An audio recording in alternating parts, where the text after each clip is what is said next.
Hello and welcome to the Justice for Gamers video game podcast. Episode 14. In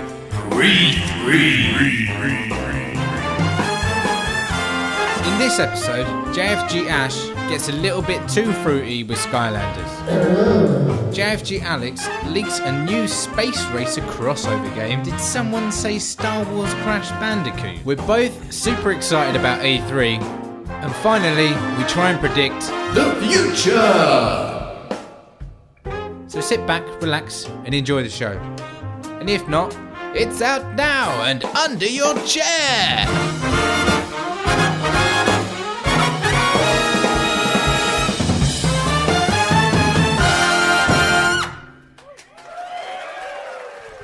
Hello and welcome to the Justice for Gamers podcast. This is episode 14. It is a special pre-E3 edition. As ever, I'm joined by my good friend Ash. E3! Woo! And this is going to be a bit different, this one, because we kind of thought we still needed to cover some of the things we normally talk about. I say need. I'm not sure anyone needs it, really, Ash. Well, it's alright, buddy. I haven't played any games this week, so we can just cut that section out. It's not a problem. Good news.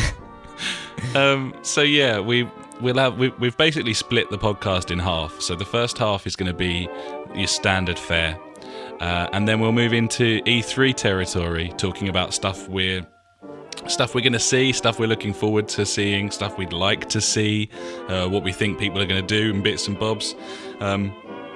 Mainly for the purpose of looking really stupid next week when we can actually see what happened and find out that we were horribly wrong on many counts. Well, luckily, as always, my mind is completely blank and I have no recollection of previous E3s, so this should go well. Excellent news. So we'll be tackling E3 in the second half of this. Build up predictions and so on. We've also got two different questions sections this week, a normal one and an E3 one. We're all about it. It's exciting. I'm really looking forward to E3.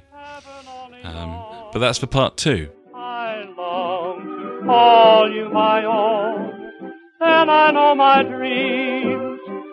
So now we'll move on to what we've been playing. Ash, what have you been playing? Nothing at all. I was going to play The Witcher 3 tonight because I've got it on PC finally. But this being Wednesday, which was the day I planned to play it, because we do the podcast on Thursday, I've been rudely interrupted once again. I'm sorry. I think it's now been like 6 weeks since we did a podcast on a Thursday. That's fine. I've been busy learning CSS3 and HTML5 to make Webatron much better. Everyone loves that. Yeah, it should be good. I have also played some more Trap Team, but it is broken, so I don't really want to talk about it. Oh, so your fears were completely realised, like you thought it was a bit bugged, but you'd only just sort of tucked into it. You can now confirm that it is fucked. Well, basically. It works, but it doesn't feel like a really good co-op game. Not like the Lego games and last year's Skylanders Swap Force. And yeah, it's just not. Yeah, it just doesn't. It doesn't work. It doesn't work. And that's it. There's nothing else to say about it. It doesn't work as a co-op game. Do you think the fact that it's a kids' game is why they haven't addressed that? Well, no.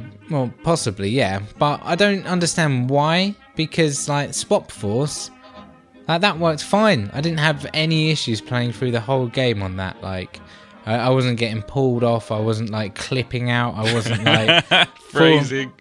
And... Okay. Sorry. It's okay, it's fine. I'll allow it. So you weren't getting pulled off? No, I wasn't getting pulled off. And I wasn't falling out or anything, no. Yes, it wasn't clipping and it wasn't glitching all over the place. I got nothing for those two. No, I chose my words carefully there. I wasn't getting pulled off. Come on, man. Like, what do you want in a game? If you're not getting pulled off, it's a bad game. What's the point? Yeah. Yeah, fuck it. I'm completely lost now. So yeah. It just doesn't work as well as like other co-op games, that we've all played and loved. So yeah, and that sucks really because it's like such a massive part of the game, isn't it? Oh, definitely. You want to play it together. You want to be able to take your Swap Force characters around your mate's house, and then pop them on. The cool thing about it takes all the stats and stuff with you because you unlock all your special abilities, and that's to that specific model, which is nice. So yeah, you can take it around your mates and be like, yeah, I've got this one now. Suck a dick. That is cool. Yeah. But it's not as good as Swap Force, so a bit bummed out about that. I watched my son playing Lego Batman 3. It looks pretty cool. But yeah, I haven't played it yet, but I will do. And I'm going to play some GTA because there's some new stuff in it later. But you can talk about that because you already have played it and you're going to ruin it for me, so thanks. Yeah. For the benefit of the listeners, I might have to do a little. But to be honest, I installed the patch and it's big. It took ages because PSN. Yeah, mine was going incredibly slow and then I turned it off and turned it back on again and it was done in like 3 minutes. It was strange. So let me talk about that first then. So I haven't been playing. Well, I've been playing GTA 5 because I'm always playing GTA 5. We've played some online. Haven't you reached a certain milestone in that game now? I've reached GTA Online rank 100. And how many days of play did that take? Okay, so I worked out earlier that I have played 232 hours of GTA Online. Well done. I'm not bragging. I'm not sure that's something to brag about, but that's how long I've been playing. It's mental, isn't it? That it's just accumulated like that. That's just the multiplayer. Yeah. I've sunk about 55 hours into the story as well. It's fast becoming my most played game of all time. Yeah. I would imagine. Probably the football games each year get close to it, but then a new one comes out 12 months later. So GTA, it's just going to keep accumulating. I'm sure that statistic, by the time we really put that game to bed, that's going to be terrifying to see how many days we've spent. Yes, it's going to be very scary. But the reason that I looked up that statistic and the reason that that's pertinent this week is because of this new pack, the Ill-Gotten Gains pack that's just come out. Today it's Wednesday, we're recording this, and it came out today.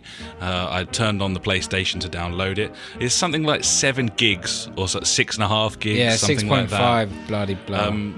But it's not always the size of the file that's the problem. Often it's the PlayStation network itself seems to be just atrocious sometimes in terms of speed. A little tip for anyone who is getting sort of, this is going to take 9-10 hours even though they've got 50 meg connection or whatever. It seems to G it up somehow when you run speed tests. So if you run a couple of speed tests when it's going slowly, that sometimes seems to kick it into action. Failing that, just literally power off the whole thing and turn it back on. Yeah, that's what I did on mine. Mine said it was going to take 9 hours. I was just like, meh. Cold reset, off it goes, back on, and then it was back done. on like 3 minutes or whatever. Yeah, so this pack's got a variety of different bits and bobs in there. Most of it is upmarket stuff, so that there aren't vehicles in the standard car shop, for example. There's a couple in the Ponzi one. There's some planes and some helicopters and stuff. The prices are astronomical on these new items. Brilliant. The new sports car, the Pegasus Cyrus, is $1.9 million. Wow. For the sports car, which is an amazing amount. For a fucking car. for a car. The Luxor Deluxe Gold Edition, which is the it's like a Learjet basically. This was already in the game in black, and buying it sets you back $1.65 million. The Luxor Deluxe Gold Ill-Gotten Gains version, $10 million. Worth it. Okay. Now, so we've already said I've played 200 plus hours of GTA Online. Yeah. And I'm a rank 100 on GTA Online. My total income ever on GTA Online is $9.5 million. So I'm not saying I've not been farming money the whole time we've been on there. I've probably spent just as much time dicking about, earning nothing, and driving about and blowing people up that I have with missions, races, heists, and so on and so forth. But it still puts it into some perspective. This pack is...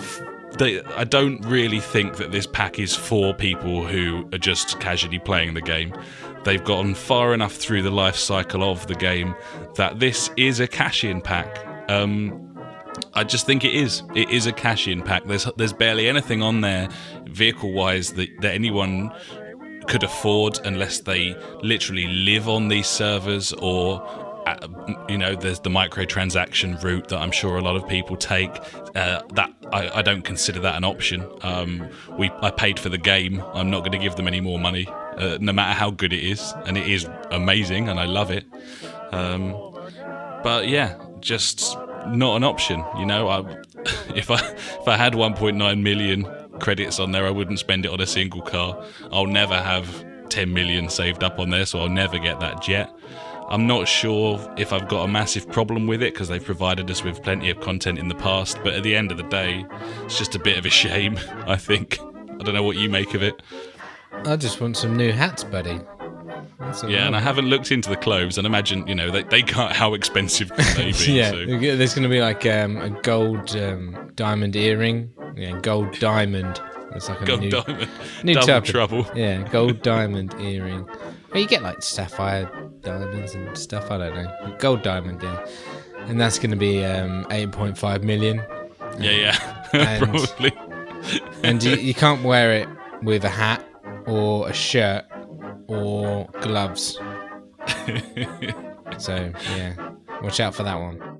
These are the sort of purchases that you cannot justify by saying, well, people can just save up for them. And if people don't want to spend money, they can just save up for them. Like 10 million on that jet, that's not... You cannot explain that away. That can't be justified in that respect. They're literally saying, if you want to buy currency, then you can buy this jet.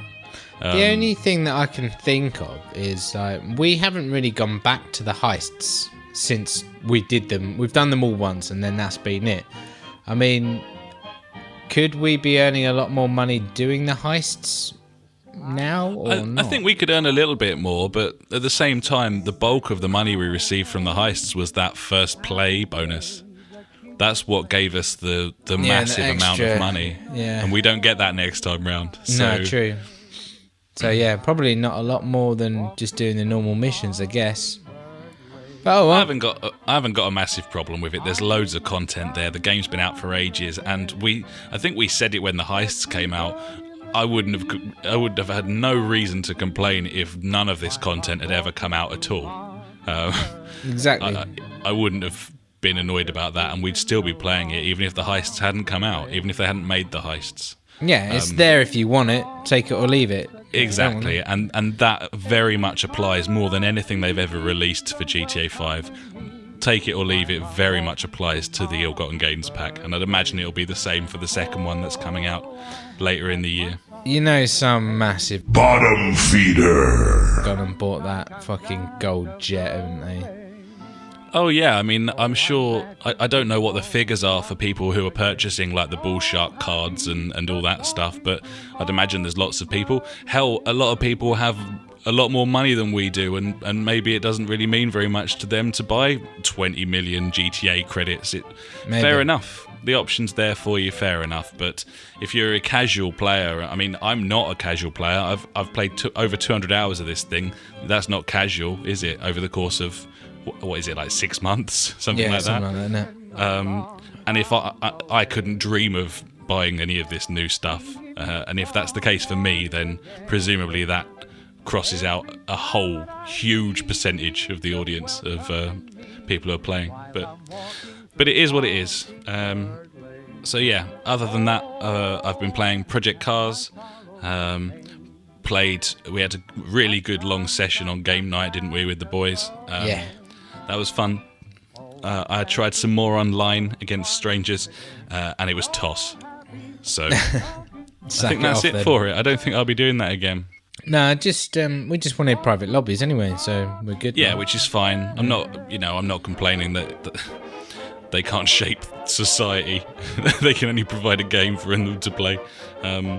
It's disappointing though. It's a simulation racing game, and it seems to be just populated by arseholes. But then, seems to be the world we live in, buddy. And finally, I've been playing PES as I always do. My Schalke team are now 5-star. I've got like a B team of under 21s who are like all wonderful, and it's all going very well. Good news. Anyway, that's about it, really. Cool.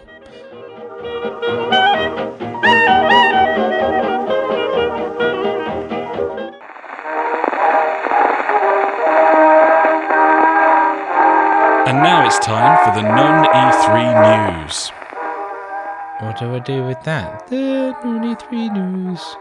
The non-E3 news! That doesn't work. No, we'll just move on. Number 1. We talked about this last week, and the podcast was recorded just too early to have final confirmation that the Uncharted trilogy is coming out, Ash. It is coming out on the 9th of October. It is the trilogy. It's going to be running 1080p, 60 frames per second, and I think I'm right in saying we are both very excited about that. Oh yeah, and it's also got beta access to Uncharted 4 and has photo mode. Ooh! I know, right? Well, the Last of Us photo mode was quite nice, wasn't it? I don't know, I never used it, but yeah, I'm guessing it was. It was. That's not part of a game. What are you on about? Crazy people. What are they thinking? Yeah, I don't know if I'm excited or not about this, because obviously I've played them, but I think they've got co-op, so yeah, probably get it anyway. Seems pretty cool. They're cracking games, so I'll go for them again. It's fine. I wouldn't be surprised if it was, I mean, Last of Us came out was 35 quid, wasn't it, at launch? 35, 40 quid. I wouldn't be surprised if this was not a full price thing, although on the store it's $49.99, isn't it? I thought it was $54.99. Oh, really? I think so. I could be wrong. Oh, okay. But yeah, it's looking like it's big bucks. It might be a disc-based game that we have to purchase. Yeah, looking for the bargains on that one. Yeah, I think so.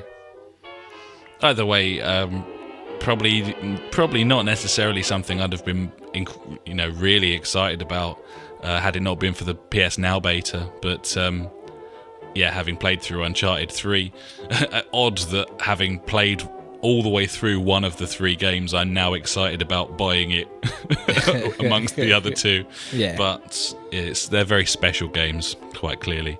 Definitely. And a lot of people are going to want it. I think originally Sony probably underestimated the number of people who would come across from 360. I think that was really underestimated. I remember when the new consoles were originally launched, a lot of people. I remember listening to an IGN podcast at one point, and they were sort of saying, I don't really get why they're making like The Last of Us again, for example. And there were lots of people doing podcasts sort of spoiling the story of that when it was nice of them. Yeah, there's a market for it, and a lot of people switched. It's just a fact. A lot of people moved over. I'm sure it'll sell by the truckload, and they'll get all those sales in just in time for Uncharted 4 to be released next year. Gibbons, buddy. So next, Mirror's Edge 2 Although I would be told off by EA for saying what I just said. Yeah. It's called Mirror's Edge Catalyst. And EA and DICE, they're like, yeah, it's not Mirror's Edge 2. They released a really wanky statement that I wouldn't even dream of reading to you. You can find it online. It was long and decorative. But basically, yeah, they've sort of released the art for that and everything. A lot of stuff's kind of been sneak peek revealed the last couple of weeks in preparation for the conferences at E3 and gameplay on the floor for people to report on. That's fair enough. Mirror's Edge is kind of one of them, but I thought we'd include it in the bit before the E3 section because it, this is news from last week. So I can't believe it's from 2008, the original though. That's fucking so long ago. The statement they've released says a load of stuff about how it's all the IP's always been very close to their hearts and DICE and everything. I think that's all bollocks. I don't think they ever intended on making a new one. No. And then they suddenly realised that it would be a good idea sort of sometime maybe 2 years ago, a couple of E3s ago when they were a bit short of things to announce and were surprised at the interest. I think that's what happened. I don't think they were ever planning on making another one. No, I don't think so. But I'm glad that they are. Yes. It should be good. Like, was it on the... Yeah, it was when Sam was on it, I think. We spoke about the original one and how I got stuck. Yeah, I think so. And, so I never finished the first one because I got to an impasse. But, I am looking forward to it because, like, it was a really cool game. Like, the dynamics of it, they were awesome. Like, the free running, and there's never... really been a game like it. I think was it Brink, like the first person shooter that kind of had like some free running aspects and stuff into it, but it was nothing like Mirror's Edge. It was something it's different. Rare these days, isn't it, that a game comes out and there's a real originality there. I'm interested to see what they're going to do with it. They're talking up all the free running stuff, saying they're making all these sort of innovations and that.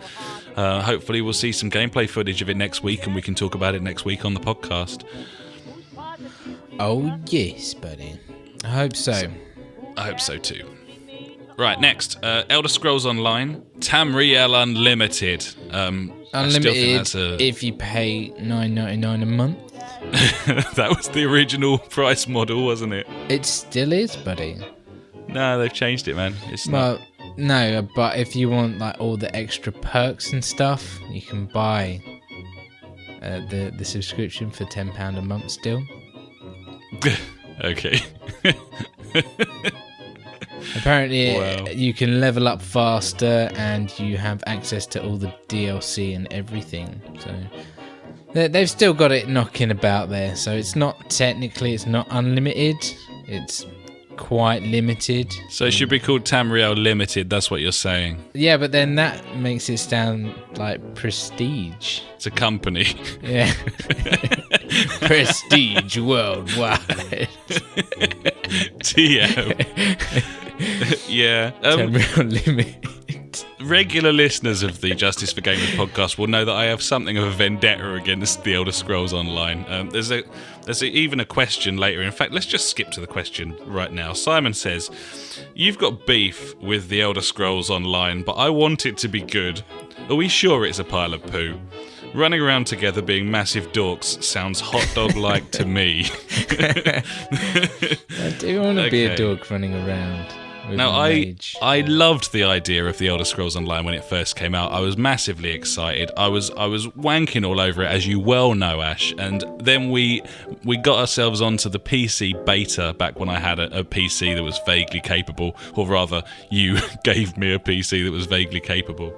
And we played was it the alpha or the first beta? I don't know what it was exactly. I think it was the beta. It was a big old chunk of the game, and it was fucking shit. There were all sorts of problems with it, loads of problems with instancing. Not problems that were like glitches and bugs that were going to be ironed out because it was a beta, but just genuine like actual gameplay mechanic issues, like huge instancing issues.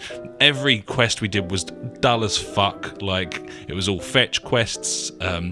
It didn't look that great. The animations weren't that great. It was boring and lifeless and dull. And then they announced that it was going to be a 50 quid game plus a $9.99 subscription, WoW style, which made it a bit of a joke as far as I was concerned. And then they backtracked and said, no, it's going to be, or at least a version of it is going to be subscription free for you to play. Now, all of these things are the reason why it was so disappointing. I'd recently completed Skyrim when news of this game came out. I was really massively excited about it, and I love it as a concept, but I just don't think it works. And I think they know that. I think they know it doesn't work properly, and they didn't make it either. Bethesda, the sort of AAA Bethesda, it was ZeniMax, was it, the company? Yeah, that I think made it was ZeniMax. Yeah. And it shows. The problem is, it's more of like an MMORPG than it is just like a, Bethesda RPG. Hasn't got the magic, has it? Hasn't got the sparkle. Well, no, if it just felt, when we played it, it just felt like some free-to-play nonsense MMO. I didn't feel like we were in Tamriel or wherever we're meant to be. I was just like, this just looks like generic, standard crap, oldie place. And like you say, or it was just like fetch quests and things like that, and we were just jumping around everywhere, and we were like, no. I really want it to have developed into a better game by now. You would have thought a year later they might have fixed certain things. Yeah, which brings us on to the reason it's in the news section. Oh yeah, because the servers are all fucked. It's launched this week and no one can log on to the thing. Apparently an update came out yesterday, which was yesterday was Tuesday, saying that they've addressed some of the issues and people are having more joy getting online. I noticed there's a couple of people on my friends list as I turned my PlayStation off before we recorded this that were playing it, so presumably they got on all right. But there seemed to be some issues there. I think this day and age you're always going to have server issues whenever especially if it's just an online only game launches. There's always going to be some kind of something that goes wrong anyway. Yeah. Hopefully they fixed it by now and everyone is loving it, and then we'll hear about it and we'll be like, shit, we need this game, because I still want it. If you've got this game and you really like it, then contact us. Contact at justiceforgamers.com. Send us a message. Tell us why we're wrong. We played it a very long time ago and perhaps we're being unfair. Certainly, maybe I'm being unfair. I think you're a little bit more reserved than I am about it. I haven't really given it... I haven't given it a fair shot, perhaps. But I think that I'm probably right. I think I'm probably spot on. It would be nice if they put an hour or 2 hours of gameplay demo on the store. Pop in for a couple of hours, see what you think. If you like it, you can buy it. If not, you don't have to. Well, that would have worked if they'd done the standard subscription model of a WoW or something like that. But now it's just a full price game now, so there's no way they'll do that. Maybe not. Who knows? Would be nice though. We'll see how they go. Yeah. Okay, let's move on. The 1 terabyte Xbox One is out. It's out now. It's out now. It's under your chair. It's under your chair. It's out now and it's priced in the UK at least at £350. The 500 gig original version of the Xbox One, not to be confused with the original Xbox One, which is the first Xbox, which was I think that was 8 gigs. Yeah, about 8 gigs. about 8 gigs. Yeah, I think you're right. Yeah, if you're lucky. The 5 gig Xbox One is now permanently RRP £300, so they've dropped that down £50, and the 350 is now the 1 terabyte one, which is cool. That's good. Still too much. Yeah, and also the controller. We mentioned the controller last week, saying that they had announced that they were changing something, but it was kind of a shop faux pas rather than a proper announcement. It turns out that as well as the jack changing, they've changed the triggers in some way. New and improved, they've called them. I've only ever held a Xbox One control pad for about half an hour across 7 hours of queuing at Eurogamer in 2013, so I can't tell you exactly what was wrong with the triggers or how they've made them better, but apparently they have. It was the thumbsticks that got me. They were just too small. No, tiny. I kept falling off them. It was very annoying. Oh well. Next, you flagged this up, didn't you? And this is something we're both interested in. This is Volume, which is the next game from Mike Bithell, who did Thomas Was Alone. Indeed, which is on sale on the PS Store for I think it's like $2.69, something like that. And that's a fantastic game. Well worth picking up if you haven't played it. This is coming out on PS4 and Vita and Steam for Mac and PC on the 18th of August. And it's kind of an isometric view spy game where there's lots of sort of cover-based stealth. It reminds me, actually, it's funny, we were talking about whether or not we'd played Metal Gear Solid games last week in the podcast. It reminded me of the stealth of Metal Gear Solid, the original, the very short amount of time I played that game where you're sort of hiding around corners, creeping to the next bit.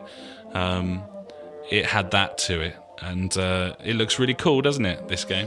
Yeah, definitely. I really like the look of it. It reminds me of, it looks like a 3D version of Monaco. Is it Monaco? Oh, yeah. Yeah, that one. That was... with the field of view thing. That was quite cool. Because obviously the enemies, you can see where the enemies can see, in a way. So you can quite easily hide from them, yeah. But yeah, it looks really cool. The art style is really nice. I like how all the levels load up and kind of appear from nowhere and things like that. It just looks really cool. And it looks like it's going to be, obviously a PlayStation and PC only game. So I'm hoping PS Plus, buddy. Yeah, that'd be nice. It's Danny Wallace narrating again. I saw a preview of this a little while ago on, I think it was videogamer.com. They did a video of it where they had Bithell in there talking them through it, and it was it's worth looking up some of the coverage of this. It looks like a really cool stealth action game, and I'm sure it'd be fairly cheap as well. I think Thomas Was Alone, when it originally released, was only sort of $9.99 on the store. So yes, cool. Next, Dark Souls 3, out early 2016. This is according to a leak. I think it was VG247 that found the story. This hasn't been confirmed for definite. Bandai Namco haven't said one way or the other. Some people, there were a few sort of screenshots and leaks here and there, and someone made the point that it looked suspiciously like a few scenes from Bloodborne, so this may well be a fabrication, although I think that early 2016 is probably about right in terms of release window for a new Dark Souls game anyway, if you look back across the previous releases. Yeah, true. Is this something that interests you? I mean, you had a little go at Dark Souls 2 on your PC, didn't you? Yeah, and that didn't go well at all. It doesn't really excite me one bit. I think when you can get Bloodborne for like 10 quid, 15, 20, 15 quid, I might just pick it up on disc then and see what that's like. But I don't know, these kind of they're not like horror, but like dark games, they don't really excite me that much. I'm like even like back in the day, what was it, like Fear, The Darkness, things like that. I was never drawn to them. I always wanted to play not colourful. So you're not games, keen on the themes there? Yeah, I think so. I think that's what it is. I mean, the thing that puts me off is the mechanics rather than the themes. The whole idea that it's kind of torturous and it's kind of mechanical in the way that you have to sort of block and roll and how rock hard it is and everything. That's the stuff that puts me off, because as I've got older, I can't be asked. with stuff that's rock hard anymore. Like the Witcher 3's been like, a few people have compared to that, like the combat in that to like a Souls game in a way, like how you can draw enemies out and like the dodging and things like that, and you have to use potions a lot. So like I would much rather play a game like The Witcher 3 than like a Souls game, just because it's like a completely different setting, like fantasy, like. That's fair enough, man. Yeah, I mean, if you've got a problem with the theme of a game, then there's not really much anyone can say to change your mind, is there? I mean, there's a hell of a lot of Souls fans, a lot of them fairly fierce Souls fans. If any of them happen to be listening to this, they'd probably be getting a bit annoyed with us right now. But at the end of the day, if you don't like the theme of a game, then there's not really much they can do about that. No. I'm sure it'll sell brilliantly and be a massive phenomenon, as it has been. No, yeah, always. They won't miss our sales by any means. But if we hear any more about that, or if it's actually finally confirmed, I mean, presumably that'll happen next week as well. It's going to be a busy podcast next week. Indeed it is. Next then, Adrift is coming this September, and it is on PS4, Xbox One and PC. Have you seen anything about this? I think you have. I think we've talked about this before. Yeah, it's we like spoke about it a bit before, wasn't it? It's like floating through the debris of a space station. Yeah, it's like that was it. Like a indie game version of Gravity, basically. Yeah, because when the thing is only like about 3 hours long or something like that, was it 6 hours or something like that? And people Yeah, were like, quite no, short. It can't be like a full price game because it's so short, kind of thing. I think the general consensus is that it's going to be sort of 25, 35 quid, something like that, which might be a bit steep, but we'll see when it comes out. It looks gorgeous, though. It looks wonderful, but it's got a real whiff of VR headset about it, hasn't it? Yeah, definitely. Rather than actual gaming experience. But that's cool, and that's not too far away, September, and if it is something that's tied into headsets, then I don't know if that has any bearing on when some of those are going to start becoming available. I don't know if that sort of tips Sony's hat, for example, that maybe Morpheus is going to be out in a few months sooner than we think. That could be, yeah, something, because Oculus isn't out till next year, is it? That's right, yeah. So, yeah, that'd be nice. There you go, E3 predictions. Project Morpheus, in September. And it's under your chair. It's under your chair. It's out now. So, yeah. Next, the first official Steam machines are coming out October 16th, and you can get them on store shelves over here in November. Yes. I don't really know what to make of that. They've been talking about them forever. Last time I saw them, there were about 35 to choose from, and my gut instinct was, well, these are just some PCs. Why wouldn't I just get a PC? Yeah, it is just a PC, really, in a box that you can put under your telly, I guess. But I understood the concept of it when there were like maybe 3 different models, and it was an attempt to compete with consoles. But if there's going to be a million different models of them, then why wouldn't you just make a normal PC or buy a normal PC and just use Steam Big Picture or whatever, or even install Steam OS? Because not everyone's that clever, buddy. You forget this. No, but most PC gamers are, surely. But this is trying to get the people that aren't PC gamers, isn't it? Yeah, I don't know if that's going to work. Well, I don't know if they see like, oh, these PC games, like if a mum's in the game shop and she sees like, oh, PC games are like 15-20 quid, where PS4 games and Xbox One games are like 50 quid, and they're going to be like, well, fucking, I'll just get that. And then I don't know, it could work like that, maybe. I don't know. I reckon the thing about these pre-built machines, I think that they'll still get like support from the creators of them, like Alienware or whoever's making whichever one it is. So I think they'll still get like updated with like regular patches and things. I know you're worried about the whole optimization of games and things. Yeah, it's always been the problem. I don't understand the... I mean, I know things are changing with PCs, but I've said it before, I like buying a console because I know that everything that comes out on that console will run on that console as well as it does for anyone else who has that console. And that is not the case on PC. And the Steam boxes thing maybe had a shot at doing something like that if there'd only been 2 or 3 different models, but there aren't. There's loads. There's no standardization there, and you're still going to be in the same position as you always have been in the past as a PC gamer. The games get better, the graphics get better, your system stays the same, and you run out of power and you have to upgrade the components and stuff. Whereas I have a console sitting under my television that I will never need to upgrade until I have to buy a new one. The thing is, I don't really...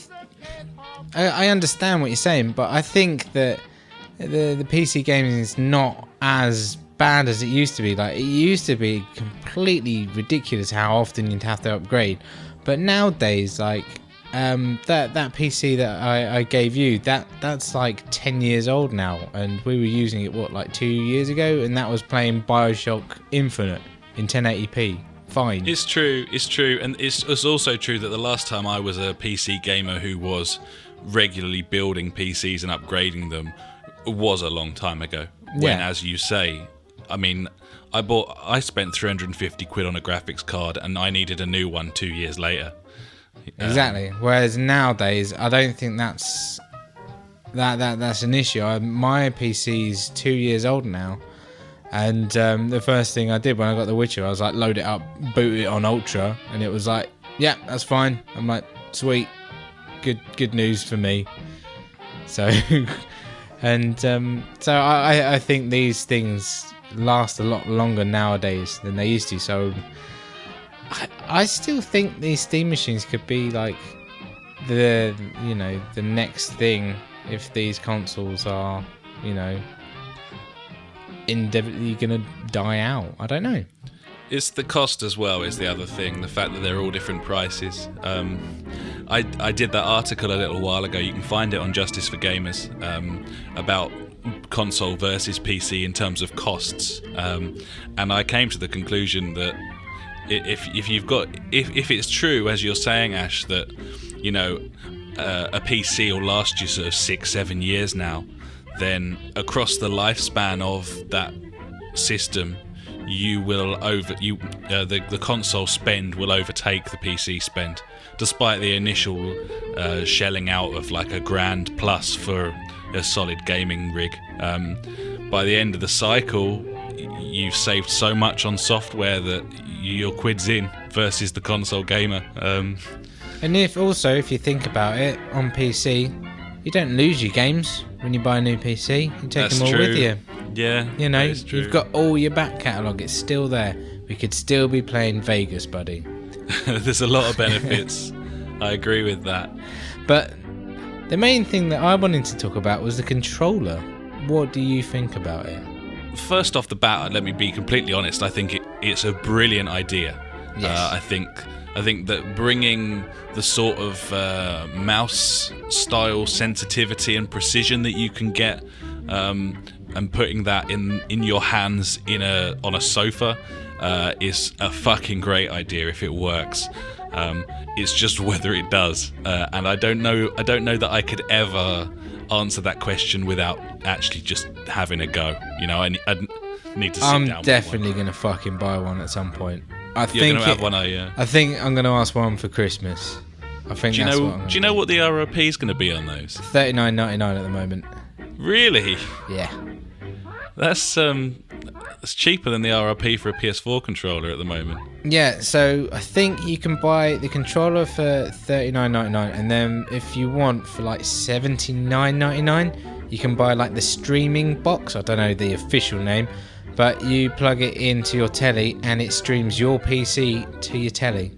So it's PSTV or yeah, that kind of thing. So like, I could have my PC in my living room and that in the kitchen and crack on with that from there, which would be cool.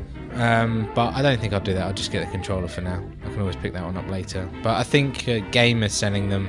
Like, they're one of the first retailers to sell them or something. But yeah, I think I'll definitely get one for Christmas anyway. I want to try it. They look cool.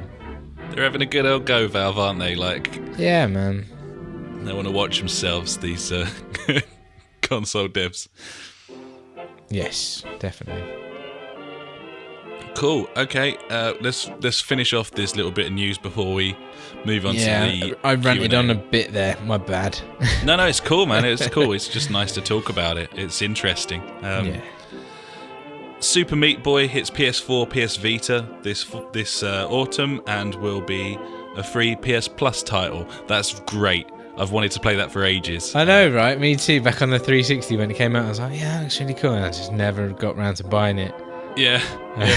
But yeah. It's another indie game. A lot of people will be groaning and go mad, but that's one that I genuinely am interested in playing. So that's cool. Yeah, did you ever watch the the indie game, the movie or whatever? I did, and I loved all the stuff about the Super Meat Boy, and I wanted to stab Phil Fish in the eyes every time he appeared on the screen. Like, although, let it be known, I really liked Fez. Really liked that game. Cracking game. But yeah, no, it was cool to see how that sort of went through its cycle and, kind of made those guys, and I'm really looking forward to playing it. Woo! Free games. And finally, in this news section, this is the non-E3 news section. The Witcher 3 has sold 4 million copies in 2 weeks. It's pretty goddamn impressive. That's millions. That is more than 2 millions. It's millions. It is millions. You're not wrong. It's done really well. It's been received really well. There have been issues along the way with frame rate issues and loading time issues and stuff. Game save issues, isn't it, as well? Game save issues. Where it'll be there have deleted. been problems. CD Projekt Red have been patching the absolute fuck out of this thing. I think when we first were talking about it like the week before it came out, and I was saying a lot of the preview copies, they've been saying the frame rate drops are fucking awful. We said at the time, Project Red will sort it. They're one of the good guys, and not to give them a free pass. It sucks that their game came out and wasn't properly optimized, but they've been very, very quick to fix it, and a lot of people didn't seem to even actually mind. They actually thought, for what it was doing, they would have probably been happy with the frame drops anyway. But it's getting better all the time. I really want to play it. I'm jealous that you've got it on PC. I will eventually shell out and get it on the PlayStation 4. Yeah, I could be playing it right now, buddy. My bad. You can play it tomorrow. Yeah, I will. And that is the end of the non-E3 news.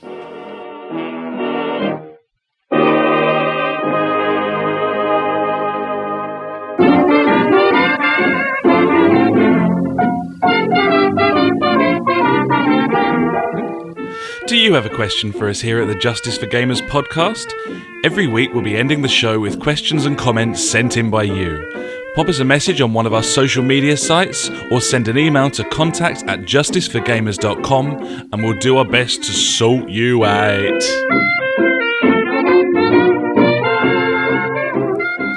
And now it's time for non-E3 questions and answers. Now we've already answered the first question that we had. Yeah, what's your beef?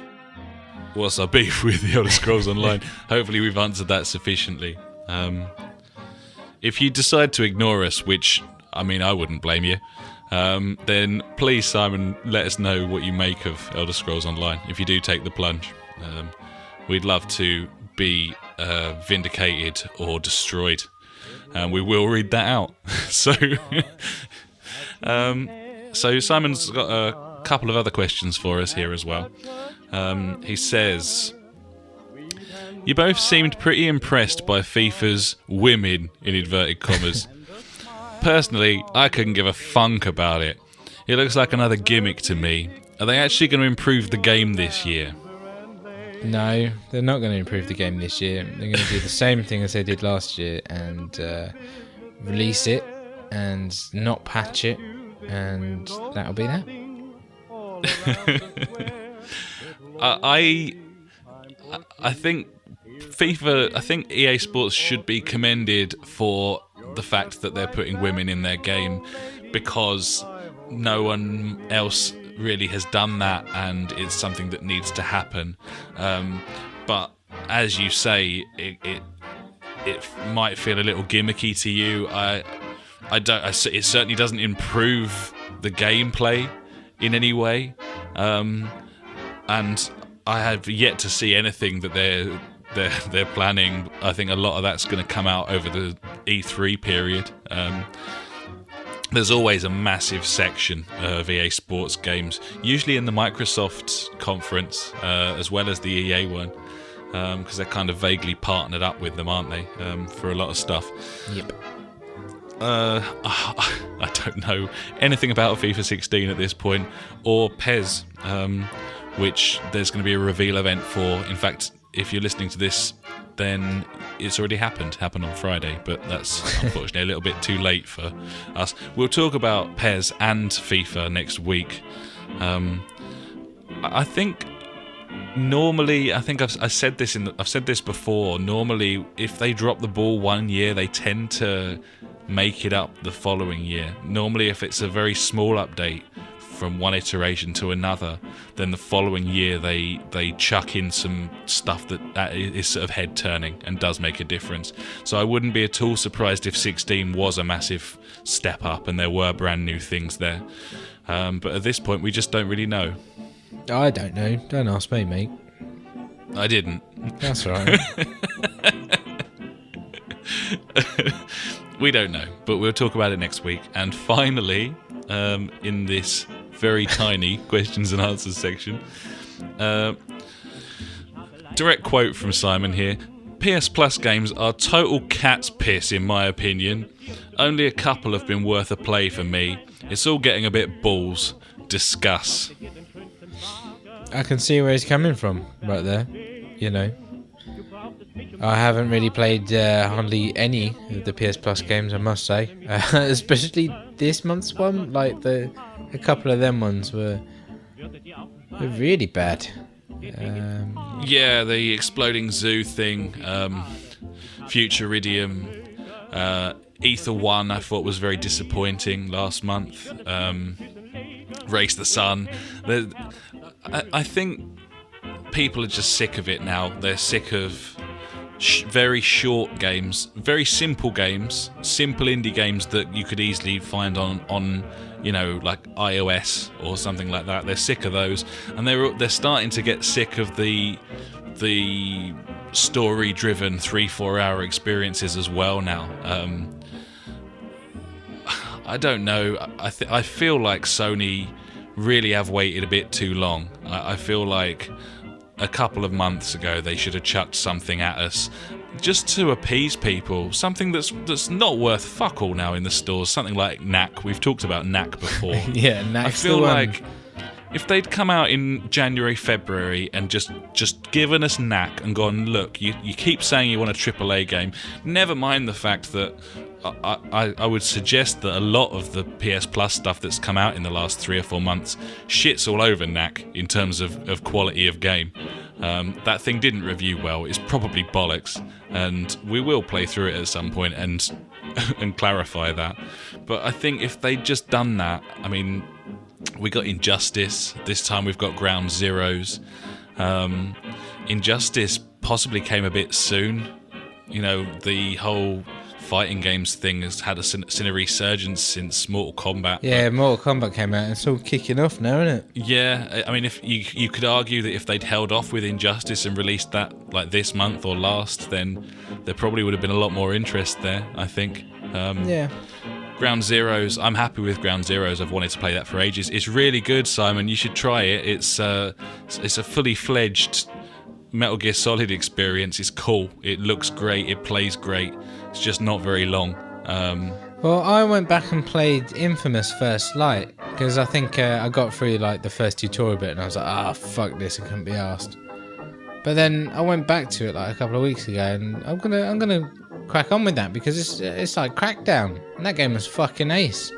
I was just going around getting all these orbs and stuff and then like a couple of hours later, I was like, oh shit, I've like maxed out loads of my, or nearly all of my stats and stuff. So I was like, oh, I better do the missions and unlock all the other stuff. And then started doing the missions. And I was like, cool, I can absolutely annihilate everyone because I'm so juiced up. And yeah, man, that game's worth going back to. But I think I know we're getting these games for free or whatever, but I mean, if you remember back when like we were on the 360, we were paying this and we didn't get anything, you know. I'd rather get like an odd game here and there and play it, because you know I don't play a lot of games, or I don't have enough time to play a lot of games, mainly because I'm playing GTA. But this is just like the odd one where I'll pick it up and be like, you know what, I'm really enjoying this. This is cool. Like Don't Starve, when that came out, that was really cool. I played that for a good few hours and then I didn't go back to it. But I don't know, if I was getting like 2 really good games a month, I don't think I'd be that. Obviously, I would be happy about it. I'm getting 2 good games, but I just wouldn't have the time to play them all, you know.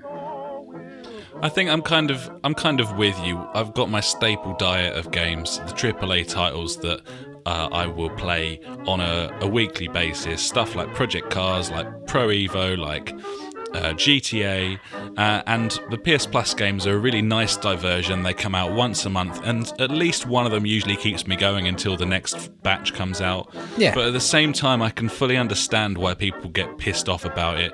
People who had PS Plus on the PlayStation 3 before the new consoles were launched, and all of those games that were coming out on there were AAA titles, but they were old AAA titles, which is why we're not getting them now, because there are no old PS4 games. Yeah, it's only a year and a half into the cycle or life cycle. We're there now, though, aren't we? We're closing in on a fairly lengthy period of time.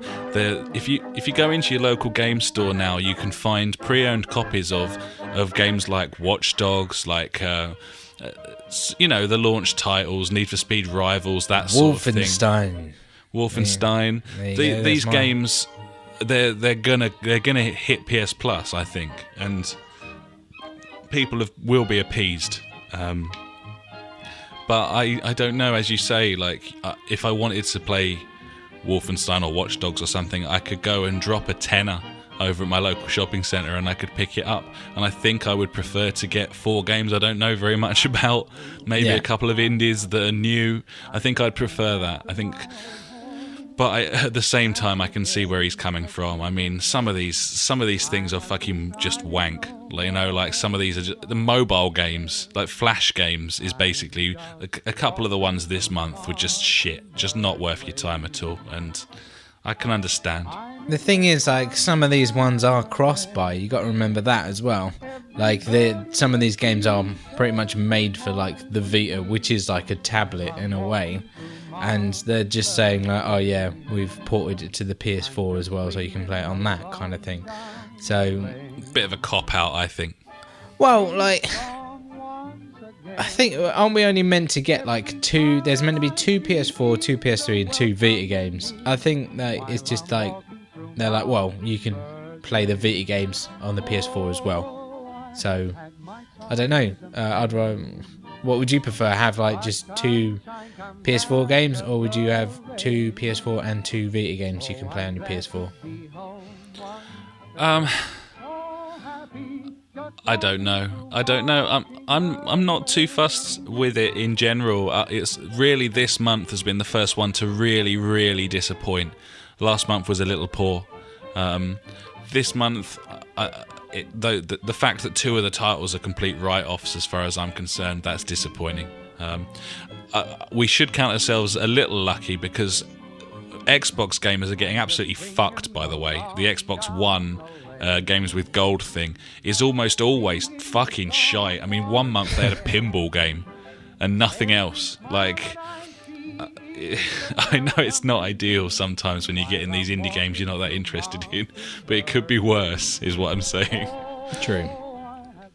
Yeah, they're not going to please everyone. I do agree with you, Simon. I think that I think, to be honest, if they just chucked one AAA game from launch, even if it was Rivals, like Need for Speed Rivals, we owned that game and we'd be a bit pissed. We'd be a bit pissed off if that was the PS Plus title, but we would understand and it would appease people. It's a AAA title. It might be an old one that you can pick up for a tenner, but if that's what people want, then give them what they want for 1 month. What difference does it make?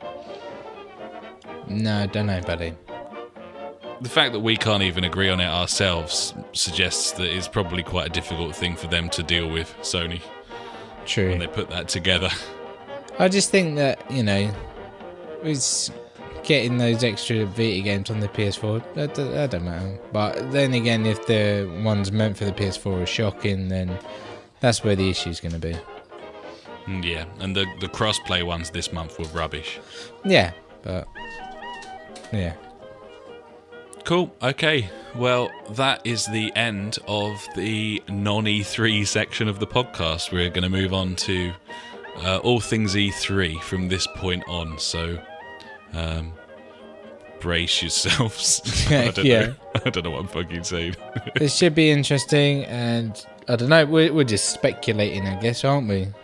Yeah, just talking about what we want, really, at this point, and then next week we can say how happy stroke disappointed we are about everything. Yes, always.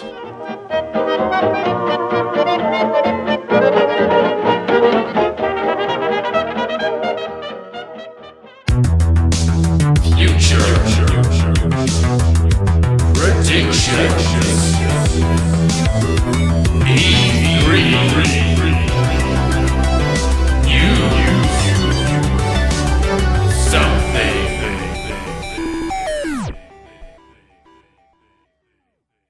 I thought we'd maybe start just by me asking you a couple of questions that I don't necessarily know the answers to. Do you ever stay up and watch the conferences? I'd imagine at this point that's maybe not so much of an option for you.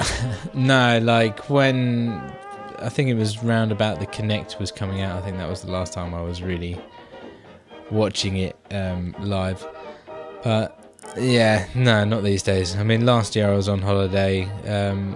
I'll just pick it up here and there when it's going on. But normally, like, the press conferences, like the main ones, are on like 8 o'clock at night and things like that over here. I can't remember. I think, isn't it? There's some of them are on at late at night. Some of them are on early hours of the morning. The first conference this year is Bethesda's. Oh yeah, 3 a.m. Fuck that. 3 a.m. Monday morning. That's UK time. Oh my god. Yeah, the see, Sony like, one's 2 Microsoft, a.m. the following morning. Yeah, Microsoft is 5:30 p.m. So yeah. So like ones that are doable, yeah, I'll probably watch, but I'll just catch up because they're always easily available, aren't they? Yeah, I do wonder. I mean, Bethesda's conference, they're kind of all on their own on that first day, and you would think that they would have done it earlier in the day. I mean, they've basically penciled it in for evening time US, whereas you would have thought you'd have gone morning over there so that everyone was up all over the world. So the EU, I mean, was, rather than 3 a.m. I'll be up for it. I'm going to stay up and watch it. But then, as we were talking about last week, I'm job hunting in the morning, and that's at the moment, and that's my privilege. Indeed. But yeah, no, I just wondered if you were planning on... I know some people, I've spoken to some people who have actually booked days off so that they can watch the conferences. The conferences really are the best thing about E3, unless you're there. I've never been personally, but the conferences are the thing that I look forward to the most each year. Yeah, definitely. I mean, it's where all the big announcements are really made by the big players, and there's been so many moments throughout the years where it's just been like, jaw-dropping stuff. Like, for some reason, fucking Milo, you remember that on the Kinect? That's like hitting me. Oh yeah, that was Lionhead's. And Peter Molyneux and all that. Molyneux. And I was like, oh my god, that's amazing. Obviously, it was like complete bollocks, but still. When people I was like, used to actually believe things that came out of Peter Molyneux's mouth. yeah, and that will happen. But you know that's when like the magic happens and all that. I'm looking at the lineup. I'll probably watch Ubisoft 11 p.m. I won't watch Sony. I don't know. I might be up. Who knows? I might be awake with the kids, so we'll see. I'll try and watch it as much as I can, and if not, I'll catch it the next morning at work on YouTube, probably. Yeah. Cool, man. We'll come back to a little bit of personal stuff at the end, but the first thing I've done is basically got a list together of the big games that we're expecting to see. So I'll just reel off this list, and we'll just talk about stuff when we're interested in it. I think that'd be best. Cool. So this is the JfG big list of games we expect to see at E3 and what we bloody think of them.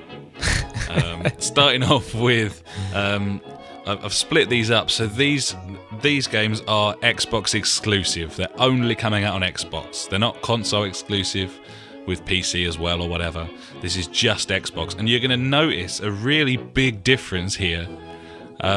Microsoft have got a shit ton in comparison to Sony of complete exclusives. Sony That have we got, know of. well, that we know of at this point, yeah.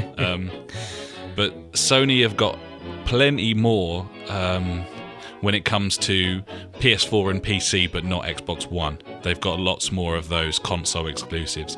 But Microsoft's first-party lineup is looking good, and their exclusive lineup's looking good. So Xbox One exclusives, we've got Crackdown.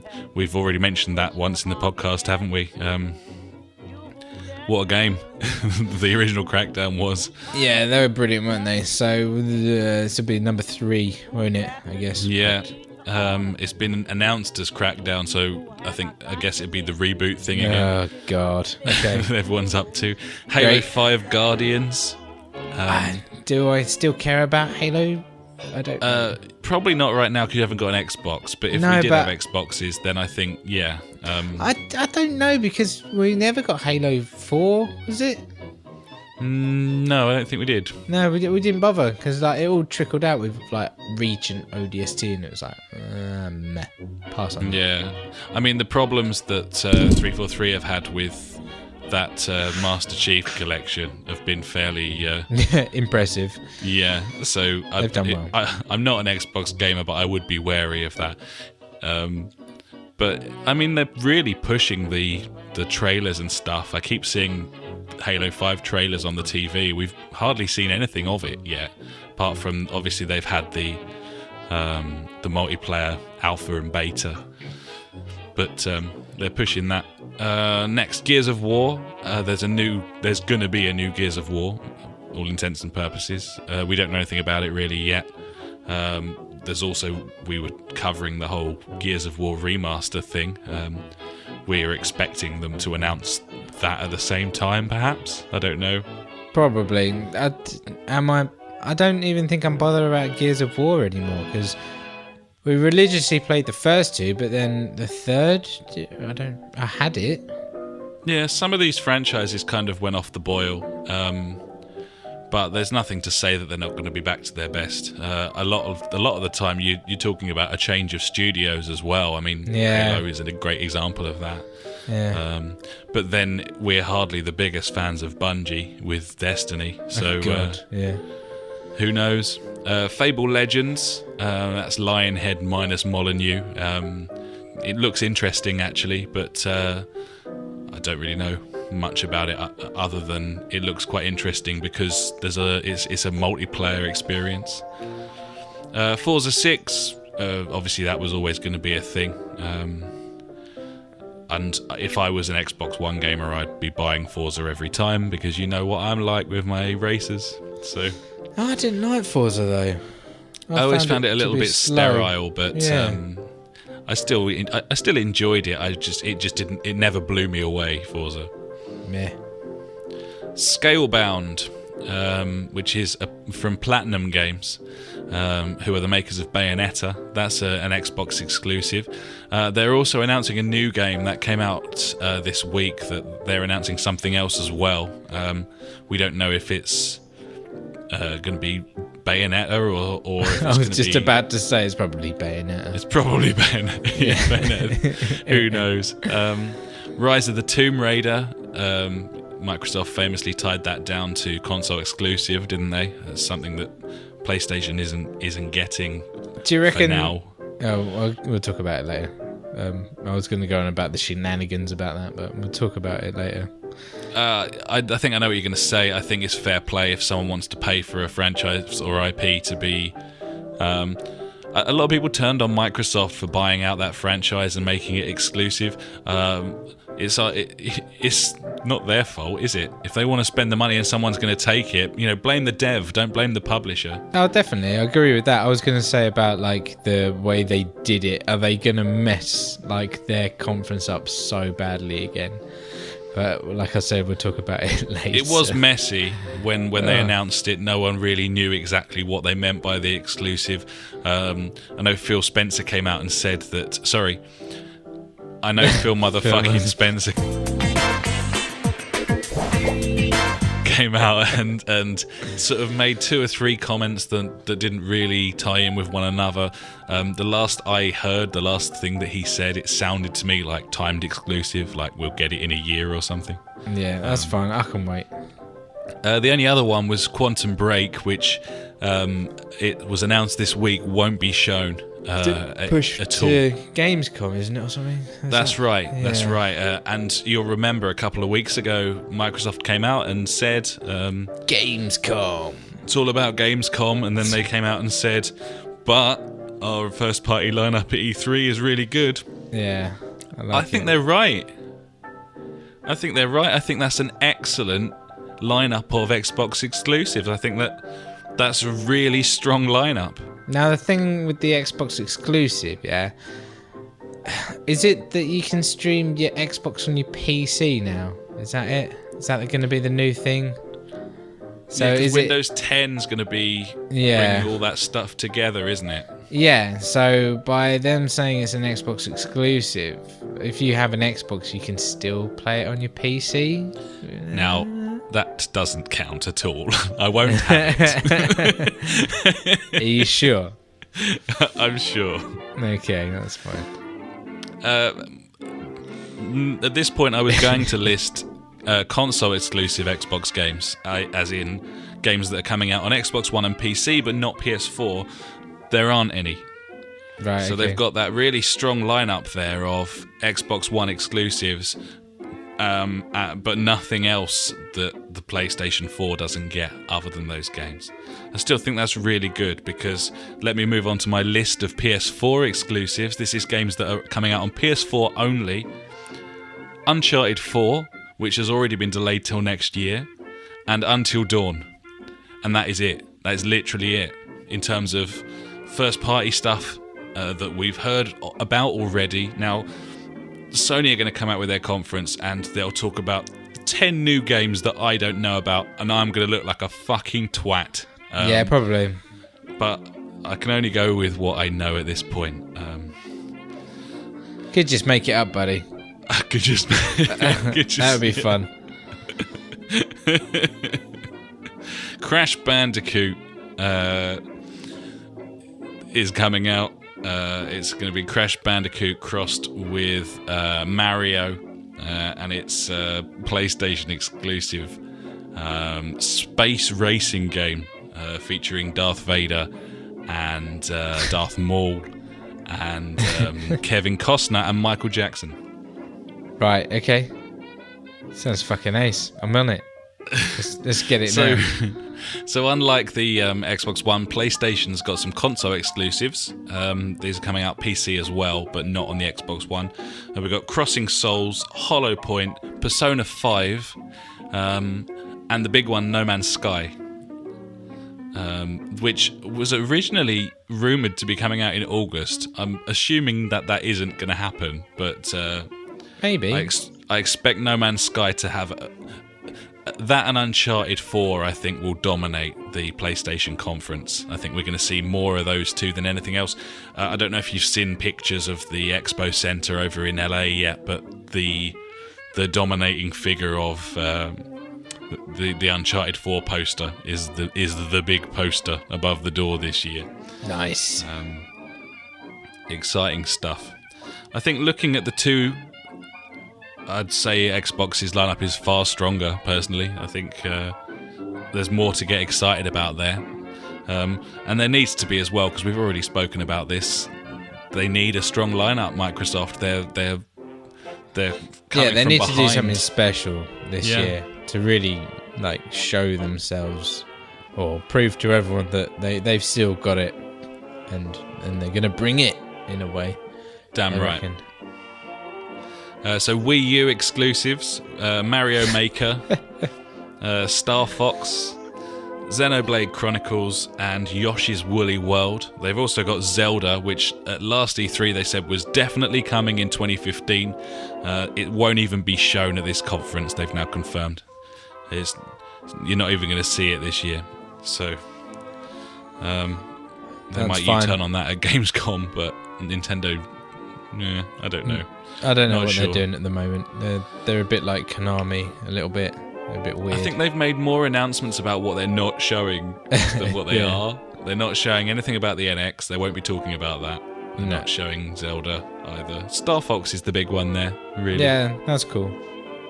So cross-platform shit. This is stuff that's coming out on assorted platforms. This is mainly Xbox One and PS4 games. We got Adrift, which we've already spoken about. Assassin's Creed Syndicate, which we've already spoken about. Fucking Big Ben. Yeah. Batman Arkham Knight. I don't know how much will be shown off of that because it's kind of out in a week, 2 weeks, something like that. It'd be like trailers and shit, wouldn't it? G'ing up to be They'll Dead probably- Island Syndrome of the Year. Arkham Knight. It'll be all the DLC you can buy for it. That's what it. Oh yeah. Oh yeah. That's what it's all about. Yeah. Battleborn. Yeah. Black Ops 3. It was announced today that today being Wednesday, Black Ops 3 is coming to the old gen consoles. But What's that all about? it's okay. I think it's all right. They also were very careful to announce that there are separate studios porting the game. That's all right. So it's not going to be hampering. Is it Treyarch making that one? It's not going to be hampering their attempts at putting Optimizing. something decent out. Dark Souls 3, as we already mentioned, may get an airing. Deus Ex Mankind Divided. Expect to see a lot of that. It should be cool, that one. Kind of one of those games that never really feels that big to me, that Deus Ex, but then it turns out that actually loads of people are interested in it. It was when that trailer went live, it was trending on UK and US Twitter at the same time. So it's obviously a kind of a big deal. So that's cool. The Division. Okay.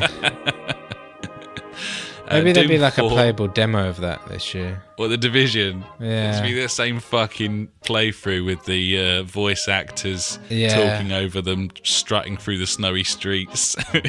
Same again. It's fine. They posted a status update on their Facebook today, and someone responded with a picture of a skeleton captioned "Still waiting for Tom Clancy's The Division." Doom 4. We're going to see a lot of that. Fallout 4. This is Bethesda country, isn't it? That 3 a.m. conference. Guitar Hero Live and Rock Band. Ooh. Homefront 2. We haven't seen anything of that for a long time. Lego Dimensions. Metal Gear Solid 5 Phantom Pain. Mirror's Edge, which we've mentioned already. Star Wars Battlefront, of course. Yep. New Skylanders with its vehicles and bollocks. And, what's that called? I can't remember. I just put Skylanders 2015. That'll do. And Rainbow as well. Rainbow Six Siege. Yeah, that needs to come out now. It's gone quiet Yeah. in Well, they released. They're releasing like little videos of like the different teams at the moment. Yeah, I fucking hate that, don't you? Just this big old story they're putting in there that needn't be there. There's some girl called Ash. I'm like, that's my name. I'm not. It's not girl. a girl's name, is it? You're not a girl. Girl. You're not a girl. I'm not a girl. I haven't got a vagina. What's that all about? But yeah. So that's a big long list of games for you to listen to with your ears. And now let's move on to E3 news. What do you mean? I thought that was news. What have we just done? Oh no, that was the big game we expect at E3 and we bloody think about bloody this. Okay, cool. Let's go for news then. The E3 news. the E3 news. Number 1, Remedy director leaves. He's left Remedy, but says Quantum Break is looking amazing. Right, okay, cool.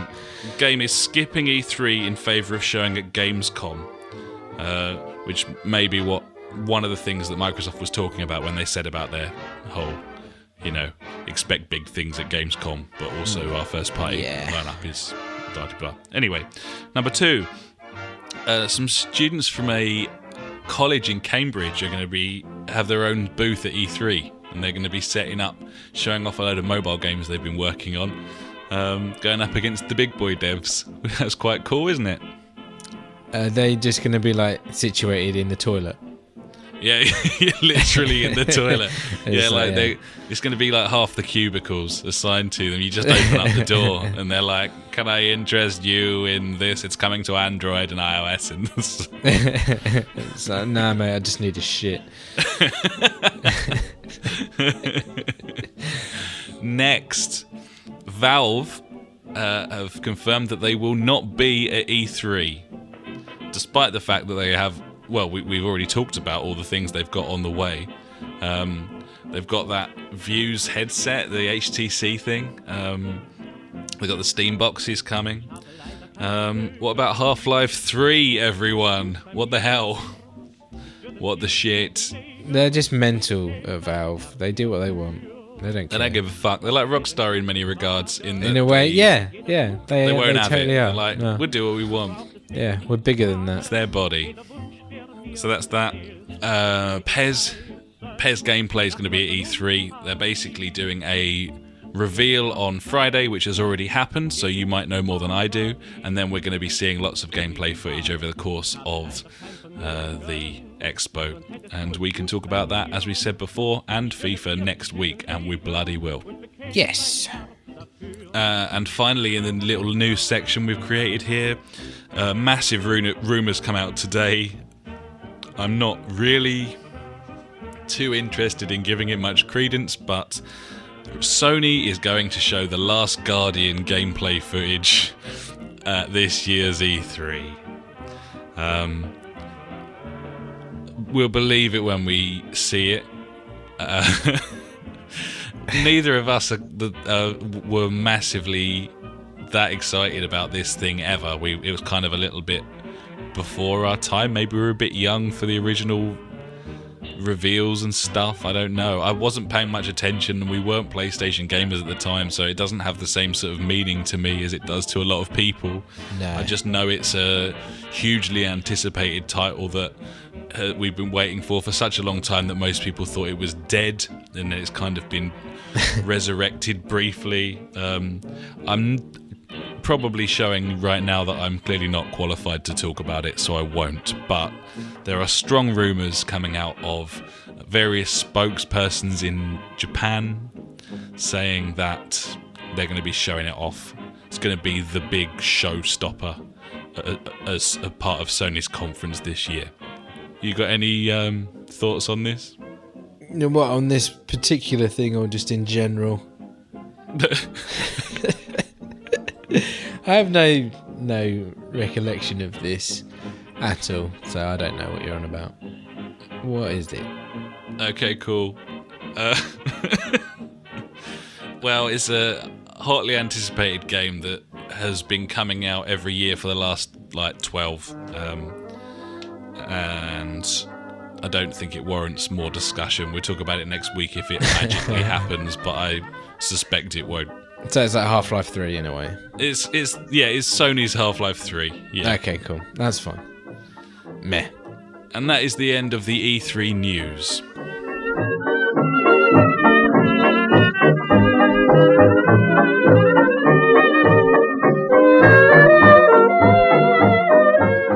What's next? We're pretty much there now, I think. It's been a bit of a bumper edition. Things worth noting about E3, there's nothing from Valve, there's nothing from Remedy, nothing from Respawn, makers of Titanfall. That's a strange one that I was expecting. Titanfall 2 would have been there. Yeah, I did as well.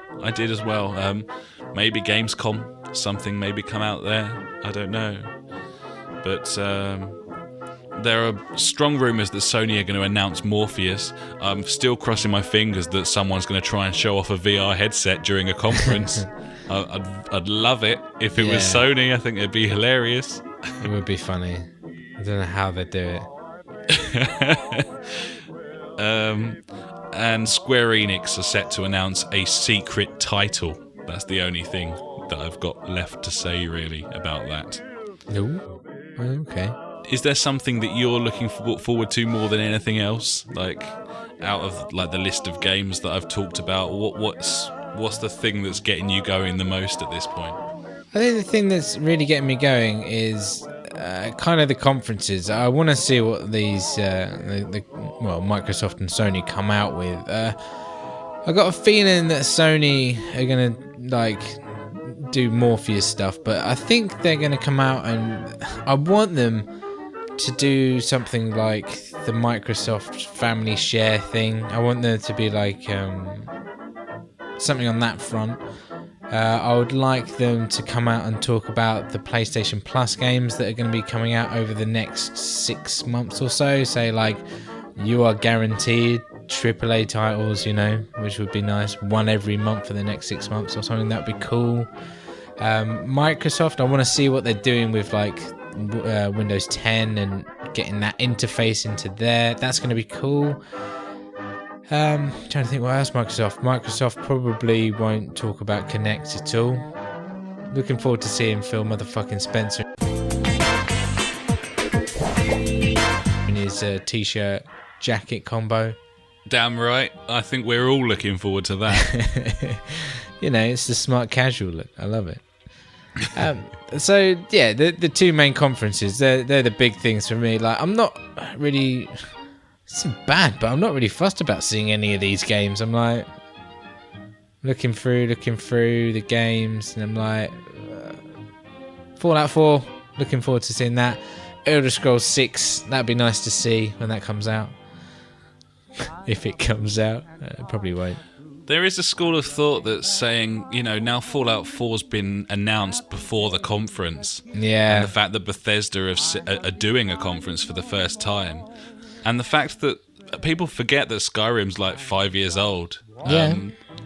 There's every chance that they could announce a new Elder Scrolls game.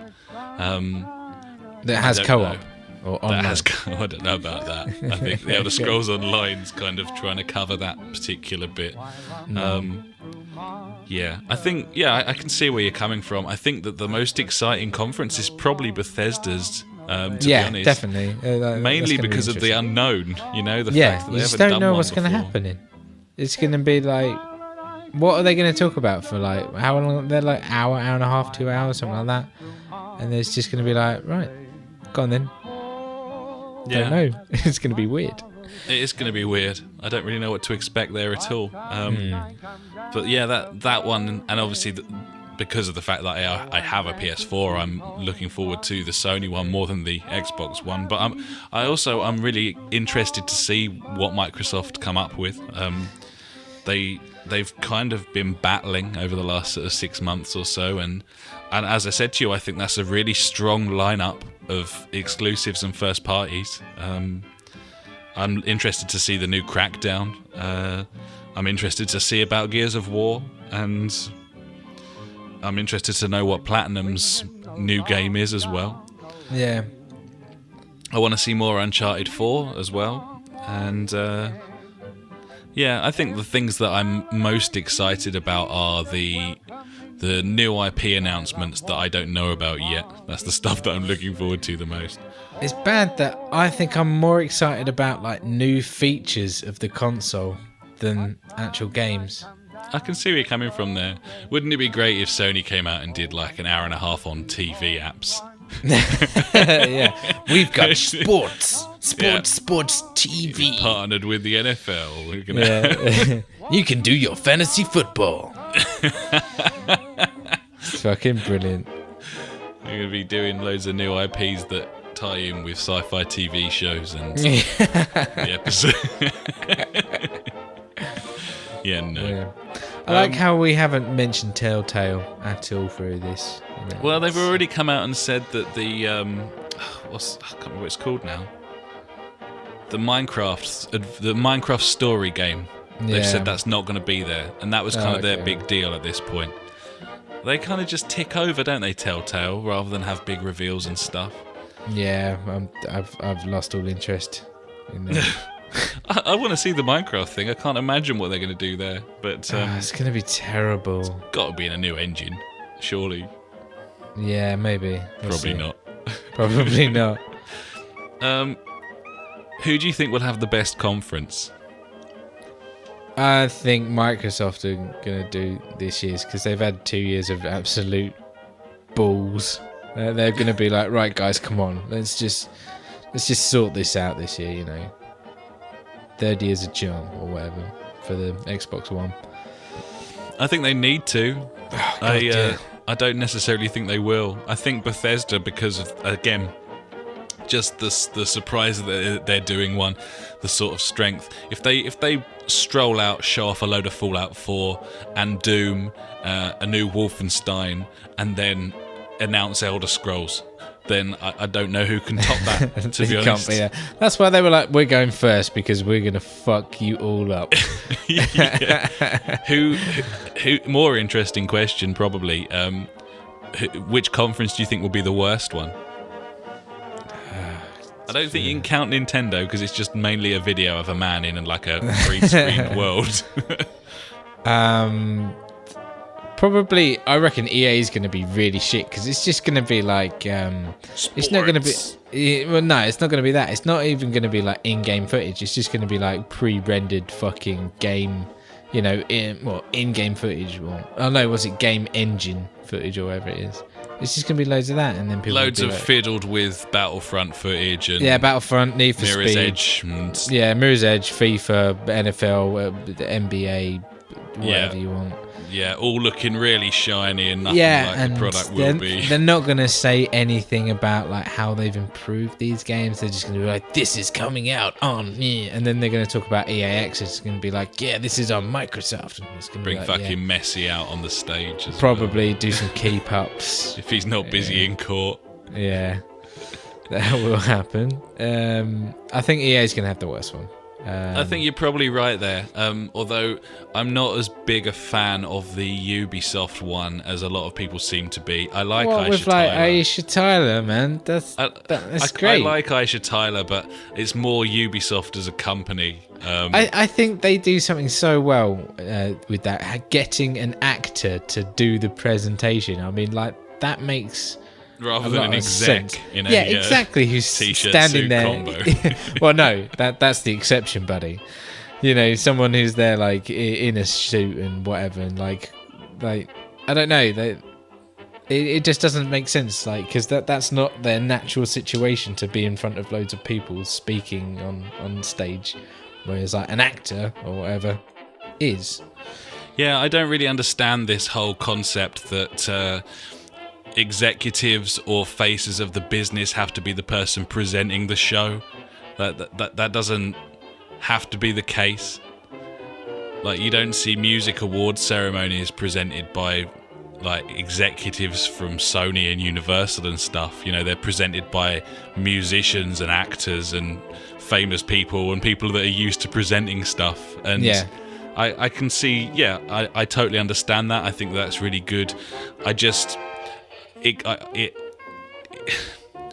kind of irks me a little that they've basically had the last couple of conferences that they've done, maybe even 3 or 4, have been really strong, and then I've felt completely let down once the software is actually released. And I start to get angry at Aisha Tyler for that because that's just a byproduct of the fact that they're paying her and she's representing them, you know? Yeah, that's true.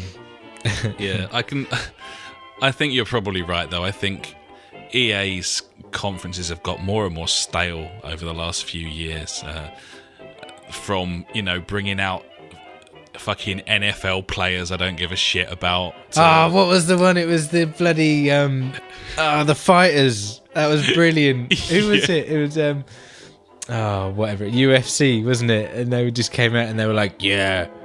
That was it. That's like brilliant. It's just like, fuck actually making like a proper conference. Let's just spunk all our money on guest appearances and everyone will be so amazed that that'll be that. Yeah. Awesome. I think the internet's obviously made like a big impact on like E3 and other conferences, because obviously they're all streamed now, whereas before, back in the day, it was just in front of like press. So I guess that's why all the suits come out, and they haven't really adapted that this is like more of an entertainment thing than like a showcase nowadays. Yeah, I think that's one thing that Jeff Keighley does quite well with his nonsense thing before Christmas every year. At least it's got a bit of glitz about it, at least it's an entertainment show rather than, you wouldn't call that a conference. In fact, just the word conference has connotations that don't really suit what E3 has become. No, not at all. So, yeah. My last question to you, Ash. If you could guarantee the announcement of one unannounced thing, or thing that's rumoured but we're not concrete about, if you could have one E3 wish, is there something that springs to mind instantly where you're like, yeah? Good question, buddy. I can guess what yours is. But I think the main thing that I really want is some sort of like, probably like an RTS game on the console that has like co-op, an expandable co-op scenarios and things, or we can play that like co-op like against the computer or things like that. Kind of like a Civ. Yeah, like Civ in a way, but obviously on console because you haven't got a PC because you're a tard. It's true. Yeah, so something like that, like I can't remember the name of it. Endless Legends, some kind of game like that. That'd be cool. But yeah, because that's what this is lacking. It's people are scared of tackling it on a controller, aren't they? You can do it on a Steam controller. I've seen the video. He's playing Civ. Halo Wars was good. Halo Wars. I mean, that's the only one that has been good. I played, Civilization, whatever it is. The kind of cartoony one that was on Revolutions, is it? I think it was. On the 360. I really enjoyed that. It was cool. It worked reasonably well on a controller. Why can't we have that? I think it takes some working out, but I think you can do it. I think the reason that people don't do it is most people usually go, oh yeah, it's the controller, you haven't got a mouse or whatever. I think it's more that they don't think the market's there. But like they've brought out bloody Tropico 5. I mean, that's like a sim builder kind of / RTS in a way. Yeah. So hopefully that's paving the way. I am currently downloading the demo for that at the moment. If you haven't seen it, get the demo. Is it on the PSN store? Oh, it's on the PSN store right now. I noticed it earlier. Free stuff, buddy. I'll have a little go at that later. Yeah, I think you can play like an hour or 2 hours of it or something like that. So nice. Yeah, and it's on sale at the moment. So you never know. This weekend, I might own it. We'll see. What about you? I'm guessing it starts with H and ends in 3. Yeah, you're absolutely right. Half-Life 3. My favourite game ever is Half-Life 2. Everyone knows that by now. Half-Life 3. I would love Half-Life 3. Not just on PC though. I want Gabe Newell to walk out onto the stage during the EA press conference, because we want him to interrupt a shit one. Yeah, and I sorry want guys. him to come out with a mic and just say, Half-Life 3, you fucks. It's out. It's under your chair. It's out before Christmas on all platforms, including the Wii U. Including the Wii U. Then he drops the mic. Yeah, and just walks off the stage. Yeah, I like it. Yeah, Or falls off the stage. Yeah. Either or. I'm easy He'll about probably run and do the Wayne's World crowd surfing. Yeah, that's the. I can't think of anything that would make me more excited, video games wise, than Penis attachment. Half-Life 3. So it's got to be that. But they've already said they're not going to be there. So. Or are they? Or are they? No, they're Why not? They might be. Didn't Rockstar do that one year? They were like, no, we're not there. And then they were like, oh, we are actually in the toilets. In the toilets with the Cambridge students. Exactly. Actually, that sounds a bit wrong.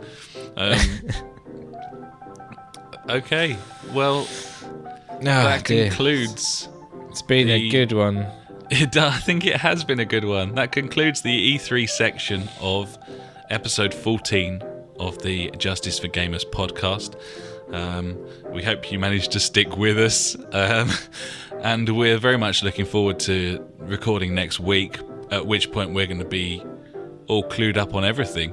All of the conferences will have been and gone, and we'll probably look stupid. But that's the nature of looking at things before they happen, Ash, is... I'm a truth teller, is it? Truth sayer, whatever it is? I don't know. I'm one of them, yeah. Okay. I'm the truth editor, mate. You are the truth editor. You certainly are. Yeah. Cool. Well.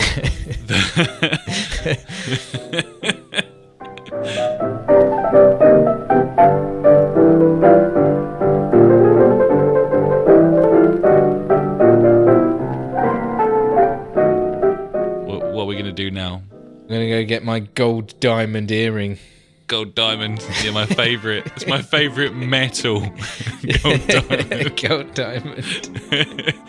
Okay. Thank you very, very much for listening. We are at justiceforgamers.com. You can find us on Facebook, Facebook.com/JusticeForGamers. Twitter is @JusticeForGamer. We are on YouTube, search Justice for Gamers. We are on Google Plus, if that's how you choose to live your life. My name is Alex, and I've been joined by my good friend Ash. I'm here. And we will say goodbye now. Goodbye.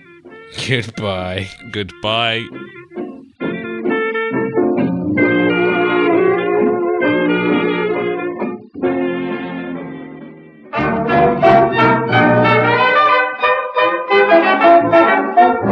You've been listening to the Justice for Gamers podcast with Ash and me, Alex.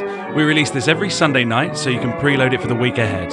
To find out more, head to justiceforgamers.com, Facebook.com/JusticeForGamers, or Twitter @JusticeForGamer. If you have anything interesting to say, pop an email to contact@justiceforgamers.com, and if you could write us a review on iTunes, we'd be forever in your debt. Have a cracking week, and we'll catch you next time.